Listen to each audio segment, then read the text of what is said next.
The reason that I try to emphasize the importance of respecting yourself on this channel is because I know what it feels like not to respect yourself.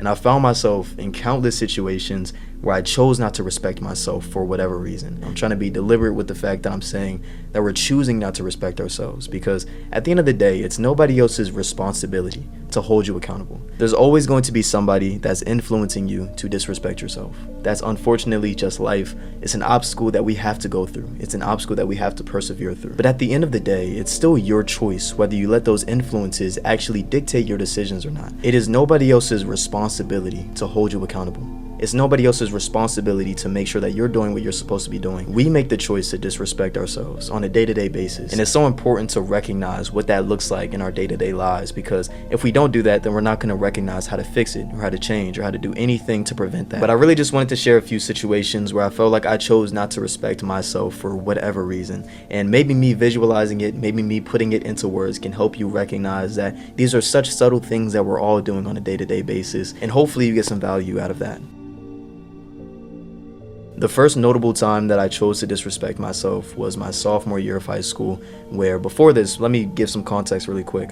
Freshman year, I was really on my P's and Q's. I made sure that I was very diligent. I made sure I was very disciplined. I made sure I was doing everything that I was supposed to. I made sure that I went to sleep at 10 p.m. every single day. I made sure I woke up at 6 a.m. I made sure I worked out every day, bro. I was really just doing everything in my power to be productive. And I really had this for about a year. I felt like I had a consistent structure that helped me stay productive. And it's really something that I prided myself on for a very long time. And I remember that one night of my sophomore year where usually I would be asleep by 10 p.m. Usually I'd be doing what I said I was going to do. But this one night I was talking about music to one of my friends, and we were just going back and forth, sharing music that we liked. And let me preface this by saying that I do not regret the fact that I had this interaction with my friend. I believe it's very important for us to have a social life, but I do regret the fact that I disrespected a discipline that I set at the time. And I feel like this was a butterfly effect for a bunch of other stuff in the future. But pretty much me and my friend, we were just going back and forth sharing music, and usually I'm asleep at 10 p.m. like I said, but eventually the time turned to 11 p.m. then it turned to 12 a.m. then eventually I found out it was 1 a.m. and currently I would go to sleep at probably like 1 a.m. 2 a.m. but at the time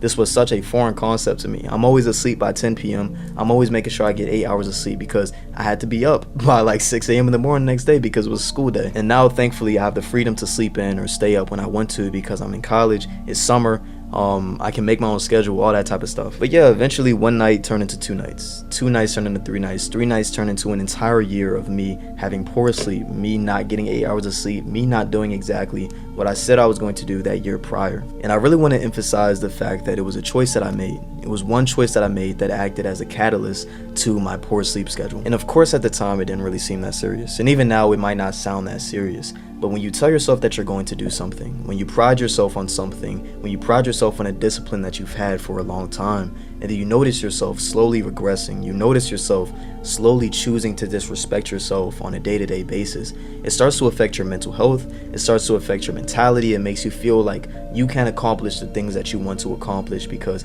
you can't even accomplish this one discipline that you want to have. And don't take that story as me saying that you have to go to sleep at 10 p.m. and you have to wake up at 6 a.m. to be productive, because that is not the point at all. The point is that when you have a discipline, when you say that you're going to do something and then you choose to disrespect that discipline, you're sending that message to yourself that the thing that you're hustling for, the thing that you're grinding for, the thing that you want in life, the privileges that you want in life can wait. You're sending a message to yourself that these things can wait for some instant gratification. And I would argue that that's one of the most dangerous things that a person can do for their mentality, because it's showing yourself that you don't believe in yourself to even do the little things. And I feel like that with a bunch of things in my life, even currently, where it's not really the action of what I'm doing. It's not the fact that I didn't exercise one day. It's not the fact that I got poor sleep one night. It's really the message that I'm sending to myself.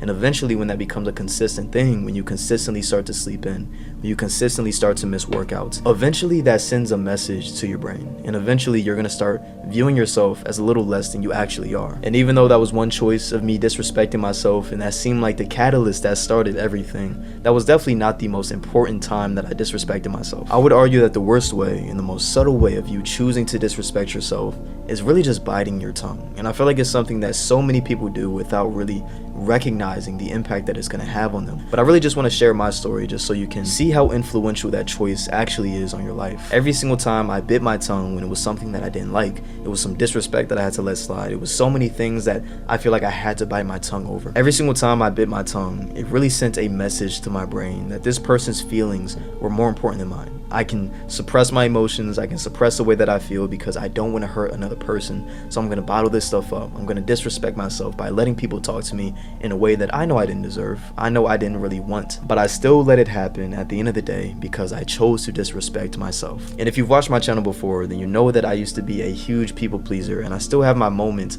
of people pleasing. But I always felt like it was better for me to hold on to these feelings that I had instead of making somebody else feel worse about themselves because I want to establish a boundary. But when you have no boundaries established, there is no limit to what people are going to say to you. There's no limit to what people are going to do to you or how they're going to treat you. There's no limits because you're complicit in the fact that they're disrespecting you.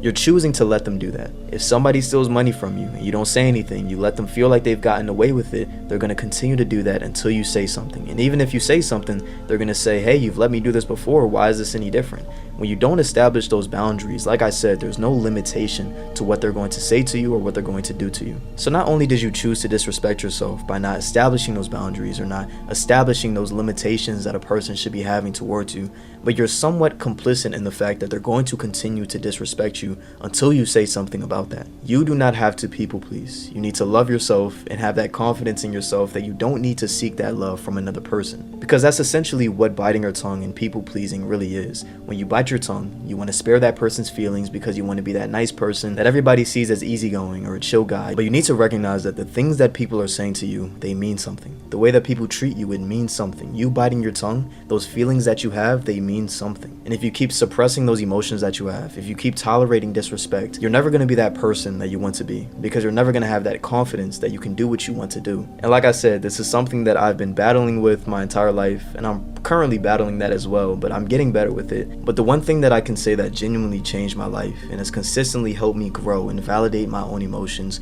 was journaling. I've been journaling since freshman year of high school, and I've been consistently validating my emotions and consistently understanding that I'm valid for thinking the things that I'm thinking. I'm valid for feeling the way that I feel, and I don't need anybody else to validate my emotions for me. If somebody wants to cross my boundaries, I have that confidence in myself to recognize that I'm not crazy for thinking the way that I do. I'm not crazy for saying the things that I'm saying. And shameless plug, I designed this journal to do exactly that. It's a journal with 50 guided self-growth questions, and I hope you find that confidence in yourself that you never need to really people please ever again. So if you're interested in that, the link is in the description and also in the comments below. So yeah, but ever since I started journaling and ever since I found that confidence in myself, I won't lie, things changed. I started doing things that I thought I never would do before. I started actually establishing boundaries and being stern on those boundaries as well. And I started respecting myself a lot more. And of course, I lost friends because of this. Don't expect everybody to be receptive of the fact that you're establishing boundaries now, because sometimes people just aren't expecting that. Sometimes people don't respect you enough to respect those boundaries. But the people that are leaving deserve to leave, and the people that are staying deserve to stay. So hopefully me talking about ways that I've disrespected myself in the past can help you respect yourself just a little bit more. And if you're interested in changing your life with a self-growth journal, the details are in the description below. But I appreciate you guys so much. Thank you for watching this video, and I'll see you guys next time. Peace out.